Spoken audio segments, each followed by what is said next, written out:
Brian's my best mate in the world. To be able to do this with him. And we've got the best trainer in Queensland. He knows how to win these races. I've been with this lad for a better part of sort of 20 years and in and out of the racing industry, and it's been a good journey and a ride today. My relationship with this man here, we become mates when we were about 15 in Toowoomba. Raced our first horse together. Yeah. I think I was 17, he was about 25. I was a fair age gap between us. Please. Yeah, we started off with just a couple of mates, a couple of Toowoomba lads doing our best, and we've been able to, together as a partnership as mates, race some incredibly nice horses, and I think the journey's only just beginning. Skirt the Law, she was just a plain, little nuggety, bay filly, very heavy set little thing, and she sort of had to grow in length and, to develop into a nice filly, which she did. So, but she just fell right into that nice price point.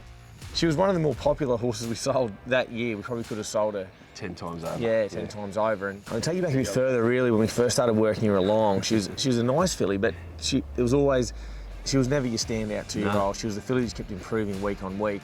Drawn out, the gates open, they're racing. A Bounding was away third. Skirt the Law the inside, and Skirt the Law's won it well. Second, Salt Lake Betty. Well, he never spooks anything sort of early, but I remember after that first run, he said, I might have the best shot at my Magic Millions winner that I've ever had. And for someone who doesn't spruik, it sort of gets the ownership group a little bit excited.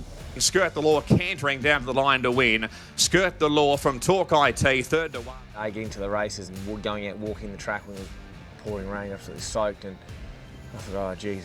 I didn't really worry too much about Skirt because I knew she'd handle the wet ground, but I didn't know how my other horses were going to handle it. And then all of a sudden, after I think it was 1 or 2 races in the day, I didn't mean the first, they called the meeting off, which was the right call. So it certainly changed the week. We got them back home. We worked them here at Eagle Farm on the course proper on the Monday morning, and I was absolutely thrilled with what I saw.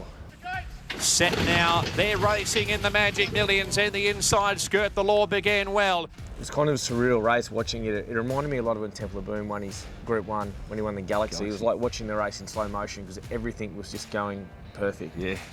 And when he just pumped out on the corner and give her a head, she just bolted in. Kicked away, running home the inside, it's Platinum Jubilee, but Skirt the Law's in front, and Skirt the Law's all too good. Skirt the Law's won by length and a half second to Platinum Jubilee. The race was pretty important to me, as it is to any trainer after you hear that sort of race. And to finally win it after being trying to do it, like we all do, we all get there, we buy yearlings, and a year later we dream of getting one in the race to try and win it, and to finally do it was a huge thrill.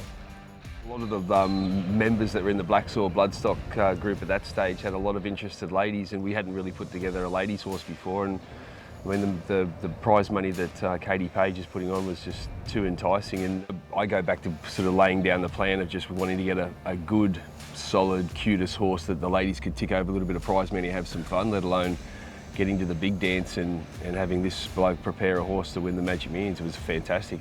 It's what I call like the grand final of our summer carnival. When you're a Queensland trainer, we have a winter and a summer, and here at this place, Eagle Farm, this is Stradbroke time. This is our big dance in the winter, and in the summer, all roads lead to the Gold Coast. It's a very busy week, but it's a lot of fun. You get to catch up with a lot of people you don't normally see, and you get a lot of people involved, and you certainly can judge the health of our industry by the feel of Magic Millions week. And if the previous years are anything to go by, we're in a great state. And for all of us Southerners, we're starting to now book a lot earlier because, as Tony said, you got that week, they got the great race day the week before, which is a nice lead-in race. Folks are sort of coming up earlier, catching up with the polo. The extended events around the whole carnival, they've really made it a showpiece. And just as importantly for the women, all the ladies just love getting involved in all the extras that are around it. It's not just a sort of a bloke's race day and a buying sort of meeting anymore. It's a really good, spectacular event. Some of them, their first horse having the ride of their life. 11 of them never even owned a racehorse before, so it's been a pretty great ride for them.